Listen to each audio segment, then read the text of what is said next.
మెంతి కూర, పెసరపప్పు కూర ఎలా చేయాలో తెలుసా? సన్నగా తరుక్కోవాలి. ఫస్టే మెంతి కూర క్లీన్ చేసుకోవాలి. దానికి చాలా టైం పట్టుద్ది. ఇందులో ఊసుకుంటుంది అనమాట. 2-3 సార్లు కడుక్కోవాలి, క్లీన్ చేసుకోవాలి. కోసి పెద్దవి 2 ఉల్లిగడ్డలు కోసా సన్నగా తరుక్కోవాలి. ఎందుకంటే కొంచెం చేదు ఉంటుంది కాబట్టి. ఒక టమాటో, 4 పచ్చిమిరపకాయలు తరిగి ఫస్ట్ టమాటాలు, కరివేపాకు, కొత్తిమీర వేసి మగ్గినాక ఉల్లిపాయలు వేయాలి. ఉల్లిపాయలు వేసాక పెసరపప్పు వేసుకోవాలి.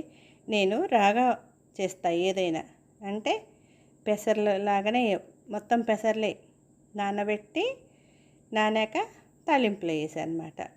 వాటితో పాటు మెంతి కూర కూడా వేసిన. మీకు చేదుగా అనిపించింది అనుకోండి మెంతి కూర, లాస్ట్లో చిన్న బెల్లం ముక్క వేసుకోండి. నేను బెల్లం ముక్క ఏమీ వేయలేదు, కానీ వేసుకుంటే చాలా బాగుంటుంది. పసుపు, ఇంగువ, కారం, ఉప్పు అంతా అయ్యాక వేసాను అనమాట. ఫస్ట్ పప్పు ఉడికిందా లేదా అని మనం చూసుకోవాలి. నేను చూసా చూడండి, చాలా బాగుంటుంది, గుమగుమలాడిపోతుంది అనమాట. లాస్ట్లో ఫైనల్లో ఎల్లిపాయలు కచ్చా పచ్చా దంచి వేసుకోవాలన్నమాట. అది కనిపించలేదన్నమాట, దాన్ని అది తీసా కానీ పోయింది ఎడిటింగ్లో. చూస్తున్నా చూడండి, పెసరపప్పు ఉడికిందా లేదని చూసుకోవాలి. పొట్టు పెసరపప్పుతో అయినా పొట్టు లేకుండా అయినా వండుకోవచ్చు, చాలా టేస్టీగా ఉంటుంది.